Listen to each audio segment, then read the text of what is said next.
Is Rosa here in town? Rosa está viviendo aquí en Sensonte, ¿verdad? Sí. It's the refrigerator, it's the freezer inside. You got a lot of liquor in here, man. Yeah. You pulled the one guy out, what, about 5 hours ago? About 11 something. You hopefully you maybe get back in there and pull somebody else out alive? We're hoping. That's like I say, that's why we're sticking around here. Can I ask you a couple of questions? Nope. I don't have anything to say to you. How you doing? Get out of my face.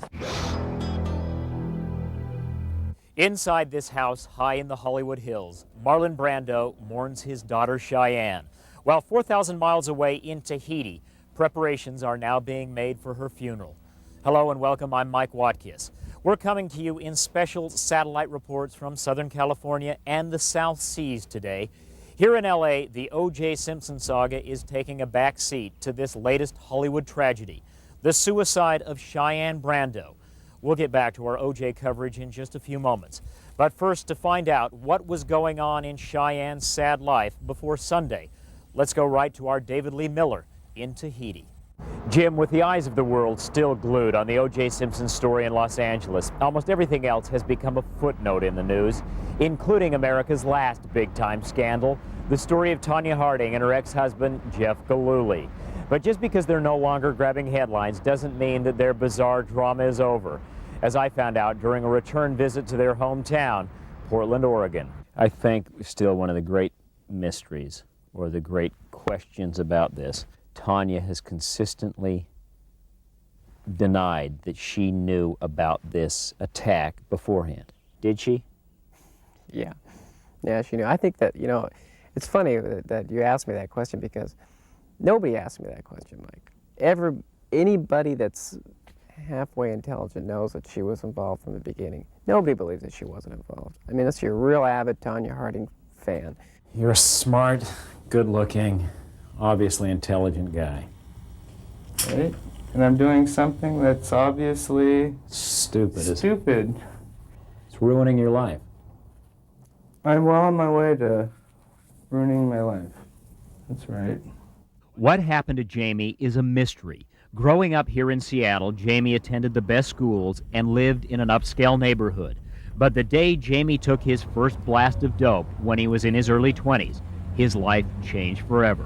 Doesn't matter if you're a rich man or a poor man, your mind becomes your enemy and there's no rest from it. According to Jamie, the price for this pleasure can be crippling. It does give one the feeling of despair, of hopelessness, and there's a great deal of depression that goes along with it. Your every waking hour and every waking energy has gone into staying high. Right. Is that I'm asking you, is that a fair assessment? It's a fair assessment, and So when you go to bed after a day like that and knowing you're going to get up and do the same damn thing tomorrow. if I'm lucky, I'll be able to do the same thing tomorrow. I noticed you guys in there just a couple of moments ago. It looked like you took a couple out, probably died in their sleep.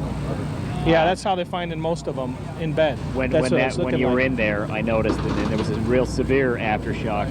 I mean, it looks to me like everybody who's in there now is risking their own life. They are, but when there's a difference between a rescue and a recovery, and you take a lot of risks for a rescue. You try to minimize those risks during a recovery operation, and in some cases this is a recovery. So the crews are gonna More and more it's looking like it's a Yeah. recovery than a Right. rescue. 13, 14 hours, you still have any kind of faith that there could be people in there? Oh, sure. We saw it in San Francisco too. So yeah, no Appreciate it. problem. Thanks. Okay. And as midnight came and went, the rescue teams had settled in for the long haul. As you can see, there are still dozens of paramedics, police, firefighters still on scene here. Just within the last hour, we're told that they have found a 15th victim underneath the collapsed unit of this apartment complex just behind me here. So workers are now underneath that building in very small, dangerous spaces, trying to get to that victim to bring them out. It's going to be a very long night here. It's already been a very, very long day.